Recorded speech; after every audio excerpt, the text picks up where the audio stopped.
23rd July, 7:30 in the morning. The cyclone changed its nature into typhoon. So now it's slowly moving toward Taiwan. And the uh, the influence of the typhoon will be here a while. I thought it would be going away in the next couple of days. From what I see, the forecast will be here all week, slowly moving away from east of the Philippines. Slowly is the operative word.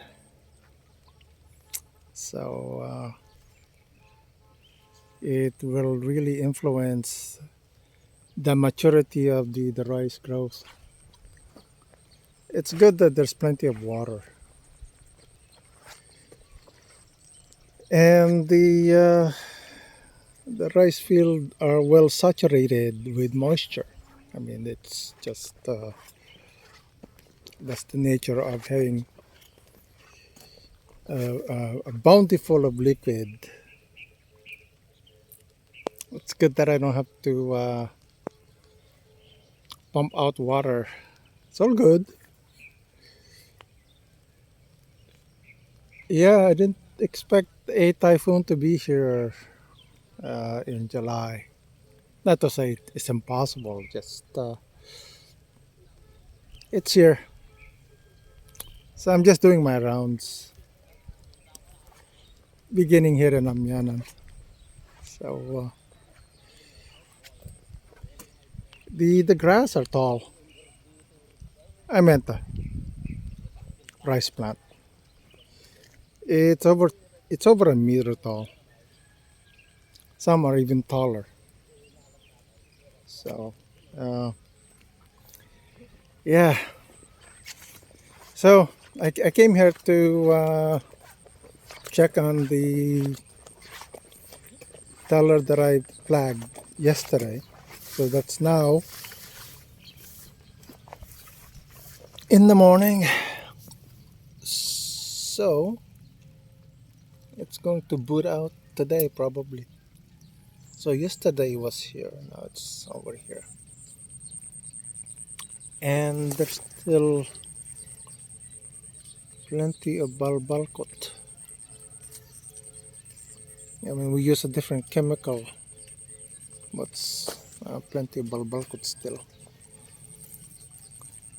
It's not as bad as in Muñoz. Not as bad.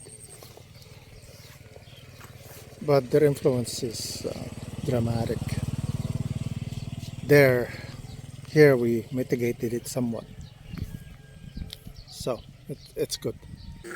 So I'm in Manga, so the toppling rice is getting larger and larger. These ones over there too. And here, so the weight of the rain on top of the rice panicle is toppling the rice. So tall grasses, tall rice will do this. And it's beyond one's control. The challenge then is the impact of the yield. So that's part of life. What are you gonna do? So there's so much moth. So it's kulibangbang. And here there's no Ilocano word for moth. So its generic word kulibangbang is butterfly. So there's quite a bit of them. So we sprayed Naventa, and that seems to do the job, although they take hold. So Naventa is systemic. So even though they return, the chemical is still present in the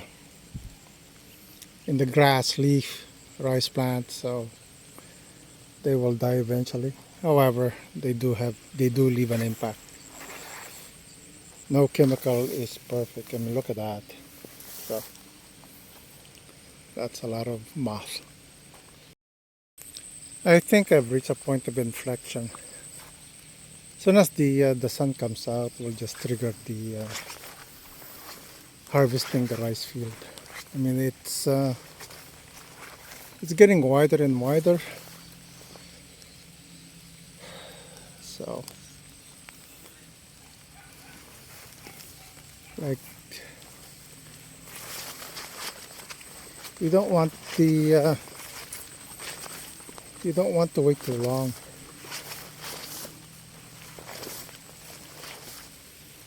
So it's just yeah. So that's the challenges with rain. When you want, when you hope hope and pray. That's the thing. One must keep the faith. This is just simply a challenge, and one can harvest whatever one can harvest. Just the way it is. My goodness. Ikatamti sula na? Ikatay ko lang rin. Oh, and no kasta. So Arvin is removing the blockage to allow for the water to drain out. This macho 600 is over a meter tall. So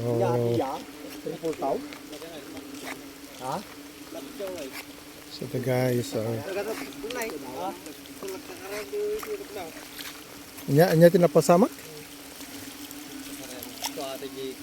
Ajay. Nya tagakaryam? Dadakkail? Nya tagakaryam? Karkaraan ko ng insekto. Talakitik, plakbag, Sila ulmog sa kan. ulmog. O spray nyo nga rin ah. May bawo lang kan. Kadagdag ko naman. Nagkakaspray ko ng petikat ko. Okay. So because the rice hasn't ripened yet, we need to bring the rice out to prevent from rotting. It's over 3 inches, maybe 2. So that side and the other side over there. It's actually quite a large area. So challenges after challenges. So I'm here in Bilya. The rice field here, there were some were planted early, some were planted late. So it looked like these are putting out. So it is week 30 plus 7 basically. So that's almost 8 weeks, 2 months, middle September for this one to be harvested. The rest would be last week, September into October. Now with the predicted typhoon, 3 typhoon per month beginning August, it'll be a bit of a challenge to deal with. But I'm already having challenge with this typhoon, and it's not even well, thank God it's not here hitting the Isabela. During that harvest time, it would be a bit of a challenge. I mean, already challenged with toppling rice.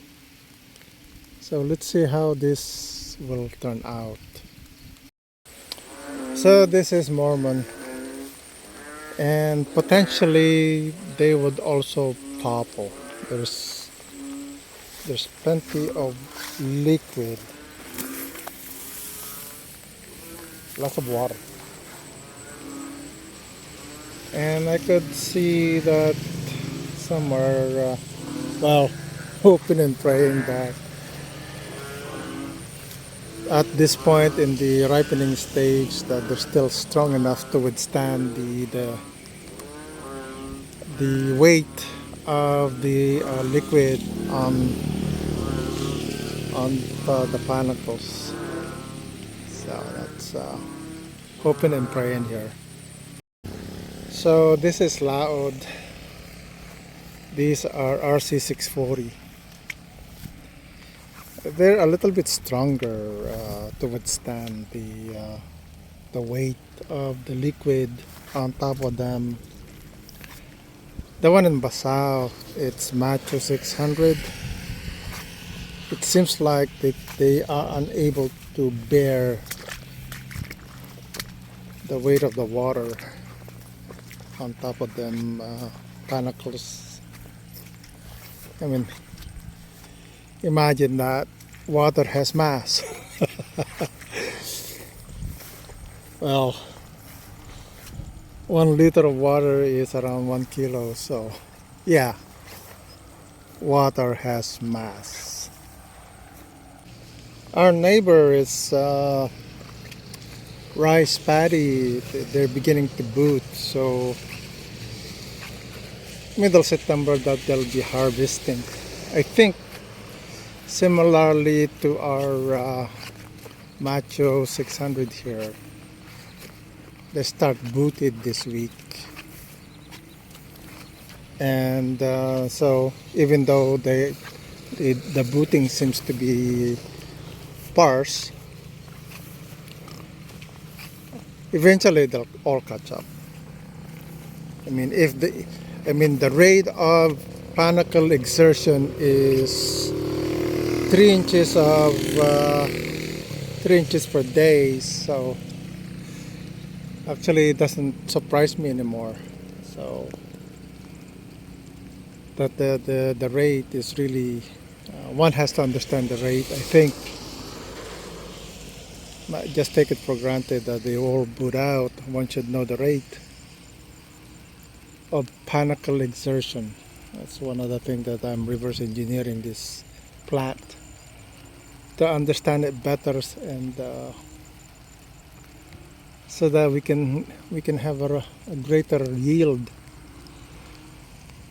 So I learned a lot. I mean, in the past I really wasn't interested in understanding the booting out rate. Now I do. And so with all of this information in my head, it's going to be interesting in the next several crops how I increase the yield to 300. I mean, it's fun a minute now, whereas in the past it's just whatever. So growing rice is fun a minute,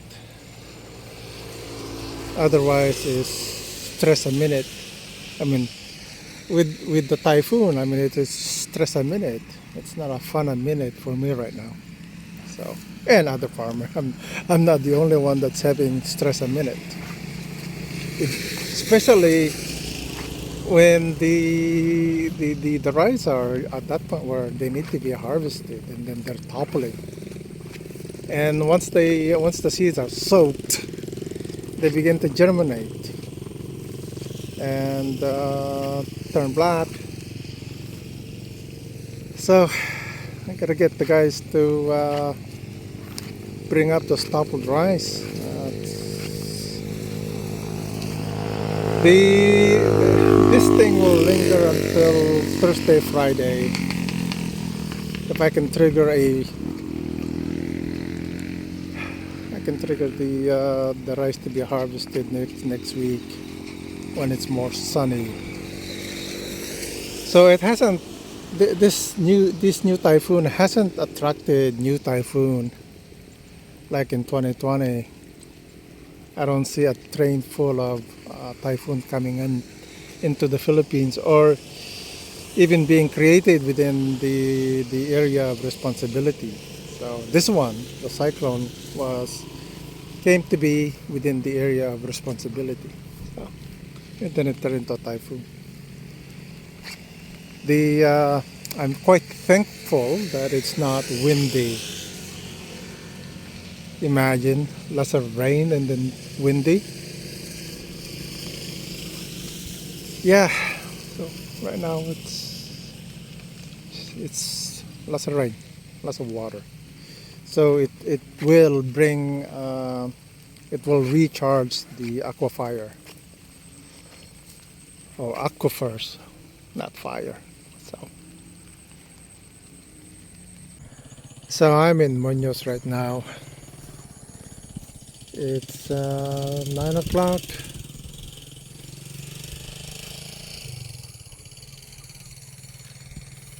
So they're in the ripening stage. And also my neighbor, they should be harvesting this week. However, there's far too many weeds. So they'll, quite frankly, they probably have more weed yield than the rice. That's sad.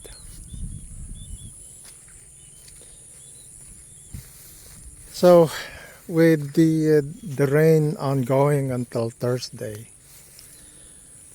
hoping and praying that the rice here would be able to withstand the mass of the liquid onto the panicle. I mean, I can hear the water moving from one field to the next. So yeah, it's quite stressful when the time comes to harvest the rice field, and comes along plenty of precipitation. And so there's a lot of hoping and praying involved that the stress passes, and the joy of harvesting these rice will come. Meanwhile, it's just the way it is. As you can see, there's far too many water, and here last week, believe it or not, I was pumping water and the land was dry. And this week, I don't have to pump water and the ground are soft and wet. So that's actually it's funny and sad at the same time. Last week, dry, pumping water galore, spending a lot of funds just pump water out. This week, it's a lot of water just coming out of the rice field. Like it's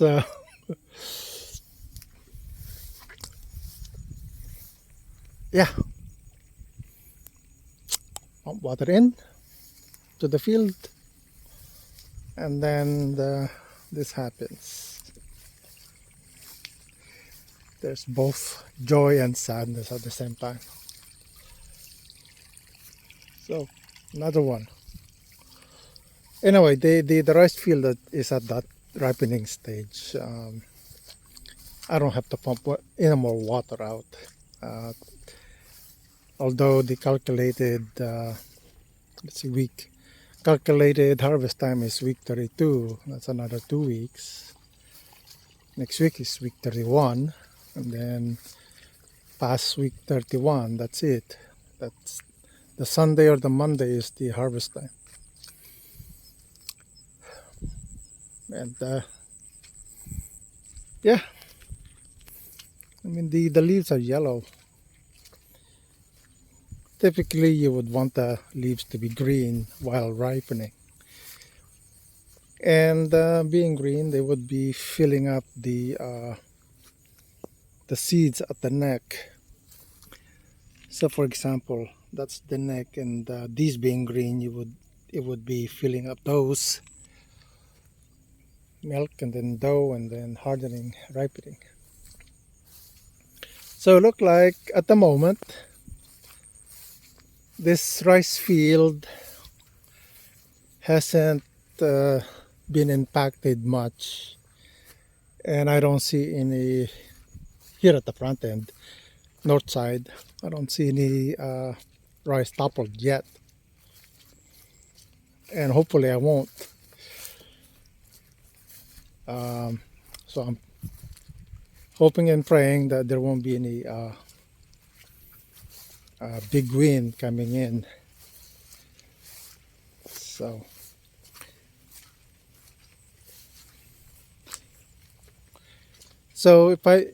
when I guess it's if I have a good harvest, I could plan out on budgeting solar pump and solar panel here. My intention is to install 2 solar pump here with the appropriate solar panel, and I mean this land takes a lot of diesel. Yeah, so it doesn't look like there's any toppled rice.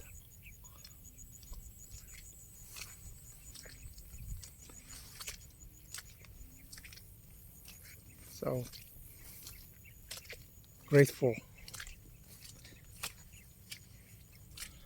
that we don't have to have mitigation plan to operate them.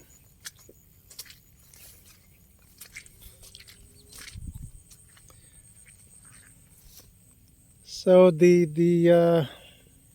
variety is RC640, and I was told when we were buying this seed that it has a lot of yield. This seedling came directly from the seed grower. So I'm planning on keeping maybe about 100 kilos of this and replant them. These can become certified seeds, so I can plant them one more time. The Macho 600,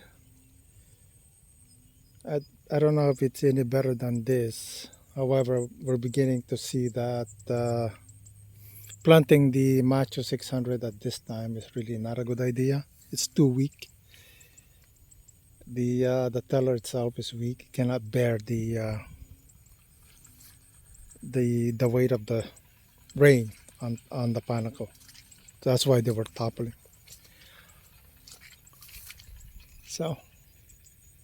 So far it looks like there isn't any toppled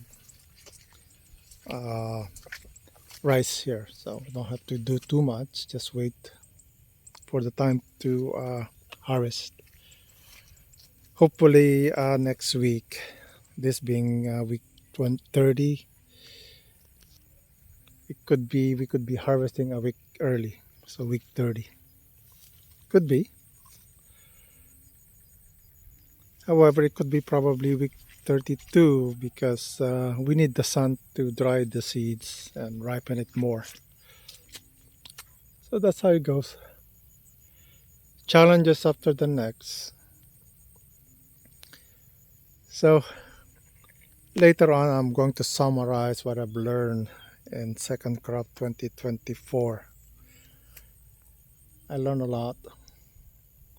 and whatever I've learned here will be improved upon in the first crop 2025. So I'm on the planning stage because I want to improve this yield. 5 years. I think it's just a lifetime of learning how to grow rice. I need to graduate from it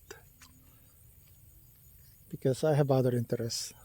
This took a lot of my time, and rubbing my two brain cells together to give me some knowledge and wisdom. I hope to go from two brain cells to 3 or 4. Now I have more brain cells to rub together, as opposed to just single brain cells the past 5 years. And then I got 2 brain cells, and hopefully a lot more to rub together to improve rice yield. So if you're a farmer and a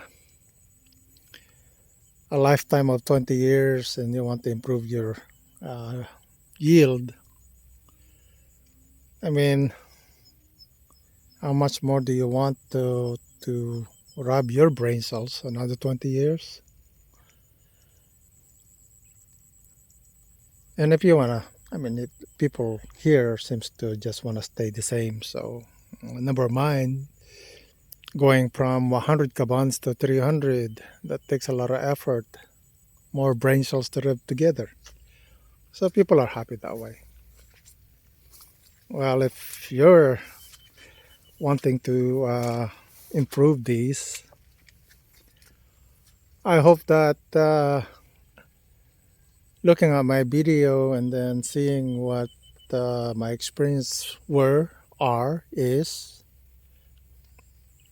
I hope that you learn something from this. My purpose all the time was to capture my life here and challenge myself how to go from 100 kabans to 300. I didn't think it was going to be that easy. I didn't think that I would be spending 5 years. I thought honestly within 2 years I'd understand how to grow rice going from 100 to 500. I thought that. I fooled myself. So my friend Split will, whatever you're doing today to and hope and pray that you improve your yield doing the same thing, you won't. It'll be the same. You have to make major changes to your process. You gotta go 3 or 4 quad split and learn the days when to apply them. I mean, I did a lot of reading, and there are things that I want to apply in the next crop. And I mean, if I achieve 200 this go round, I'll be so happy. At least I know that the changes that I'm making will lead me to 300 and eventually 400. It's the next milestone. So really happy if I get 200. Ecstatic probably. That's a milestone in itself. Around 200. I can't be choosy. In fact, the if I go over 150 kabans per hectare, I'll be happier. And at least I know that the route going there is clearly visible with the change of procedure. So thanks for watching.